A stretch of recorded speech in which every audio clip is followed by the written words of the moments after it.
Hello everyone. Political geography की इस class में आज हम पर्यावरण संरक्षण संबंधी महत्वपूर्ण समझौतों पर चर्चा करेंगे। पिछली कक्षा में हम पर्यावरणीय समस्याओं और विश्व राजनीति पर चर्चा की थी और आज इस वीडियो में हम उसी से संबंधित टॉपिक को आगे बढ़ा रहे हैं। तो पर्यावरण संरक्षण से संबंधित जिन महत्वपूर्ण समझौतों का निर्माण हुआ, समझौते किए गए, उस पर हम आज विस्तृत चर्चा करेंगे। आर्थिक विकास, पर्यावरण संरक्षण और अंतर्राष्ट्रीय विपणन आदि तत्व विभिन्न राज्यों के जो अंतर्राष्ट्रीय संबंधों को प्रभावित करते हैं। परिणाम स्वरूप अब विभिन्न प्रकार की पर्यावरणीय समस्याओं के निदान हेतु अनेक समझौते किए जा रहे हैं, जिनका संबंध किसी एक देश के अंतर्गत पर्यावरण संरक्षण से नहीं बल्कि ऐसे तत्वों के संरक्षण के बारे में है जो विभिन्न देशों की सीमा से बाहर है या सम्मिलित रूप से जिनका दुष्परिणाम संपूर्ण विश्व पर पड़ सकता है। इनमें वायु प्रदूषण, ओजोन परत का क्षरण, हरित गृह प्रभाव, आणविक परिसीमन, ऊर्जा संकट, जैव विविधता का संरक्षण आदि महत्वपूर्ण है। विश्व स्तरीय पर्यावरण संरक्षण संबंधी कुछ महत्वपूर्ण समझौते इस प्रकार हैं। जैसे पहला, लंबी दूरी तक अंतर्राष्ट्रीय सीमाओं को पार करने वाला वायु प्रदूषण। यह समझौता यूरोप के लिए संयुक्त राष्ट्र आर्थिक आयोग के तत्वावधान में जेनेवा में 1979 में किया गया। इसका उद्देश्य वायु प्रदूषण के बारे में पारस्परिक अनुसंधान और निर्देशक कार्यक्रमों को बनाना है। इसके अंतर्गत वायु प्रदूषण के विविध घटकों से संबंधित, जैसे 1979 में सल्फर डाइऑक्साइड, 1988 में नाइट्रोजन ऑक्साइड के उत्पादन को सीमित करने के समझौते किए गए।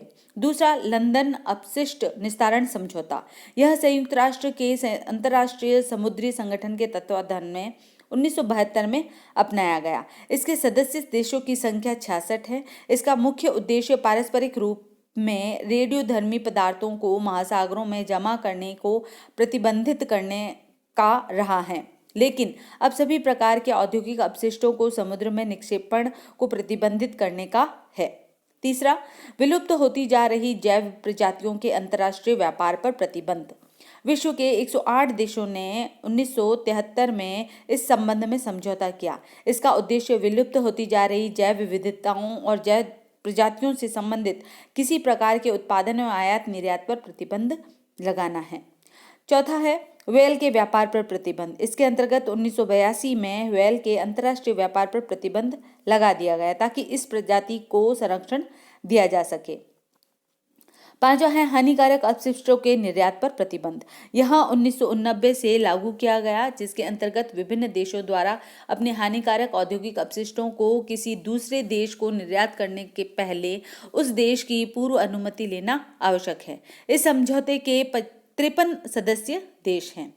एक और समझौता किया गया पर्यावरणीय समस्याओं से संबंधित, वो है अंटार्कटिका संधि। यह संधि 12 देशों द्वारा 1959 में की गई और सभी देशों ने इस महाद्वीप में अपने राष्ट्रीय स्वार्थ की कीमत पर संपूर्ण मानवता के लाभ के लिए इसके प्रबंधन पर सहमति व्यक्त की। पुनः 1991 में समझौते के आधार पर इसमें और देश सम्मिलित हो गए हैं। उन्होंने अगले 50 सालों तक किसी भी प्रकार के खनिज अनुसंधान और विकास कार्यक्रमों को न चलाने हेतु पारस्परिक सहमति व्यक्त की है। इस तरह विभिन्न पर्यावरणीय तत्वों की सुरक्षा को ध्यान में रखते हुए अंतर्राष्ट्रीय स्तर पर 1972 से स्टॉकहोम कॉन्फ्रेंस के रूप में प्रारंभ अंतर्राष्ट्रीय समझौता 1992 के रियो डी जेनेरो को पृथ्वी सम्मेलन तक पहुंचा है। फिर भी विभिन्न देशों के निहित स्वार्थ और आर्थिक विकास की प्रतिस्पर्धात्मक स्थिति के कारण अब तक विभिन्न समझौतों के माध्यम से प्रभावी नियंत्रण के उपाय नहीं किए जा सके हैं। स्टॉकहोम कॉन्फ्रेंस से ही पर्यावरण संरक्षण संबंधी नियमों परिनियमों के समन्वय हेतु संयुक्त राष्ट्र पर्यावरण कार्यक्रम की स्थापना की गई, जिसका उद्देश्य संयुक्त राष्ट्र के तत्वावधान में पर्यावरण कार्यक्रमों को लागू करना है। इसी के साथ ही संयुक्त राष्ट्र विकास कार्यक्रम, कृषि विकास के लिए अंतर्राष्ट्रीय कोष और संयुक्त राष्ट्र जनसंख्या कोष पर्यावरण संरक्षण से संबंधित कार्यक्रम चला रही हैं।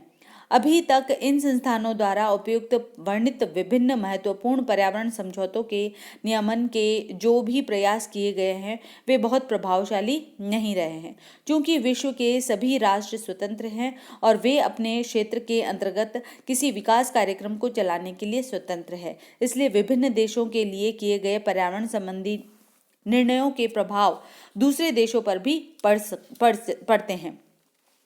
इसलिए इस संबंध में विश्वव्यापी प्रशासनिक नियोजन की आवश्यकता है। इसमें बहुत से स्वयंसेवी संगठनों महत्वपूर्ण भूमिका का निर्वाह कर सकते हैं, जैसे friends of the earth, green peas and world wide fund for nature आदि ऐसे संगठन हैं जो किसी राष्ट्र के अधीन नहीं हैं।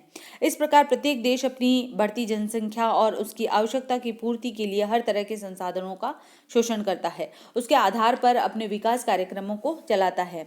इससे भी पर्यावरण संरक्षण की समस्याएं बनी हुई है। प्रत्येक देश की इस प्रवृत्ति के कारण विश्वव्यापी रूप में समन्वय दुष्परिणाम भी देखने को मिलते हैं।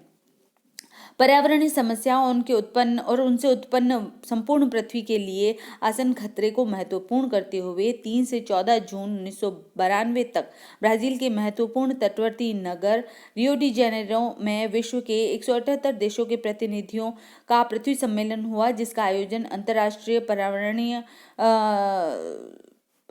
और विकास संबंधी कार्यक्रमों से हुआ। इस विषय पर हम और अधिक चर्चा अगले वीडियो में करेंगे। धन्यवाद।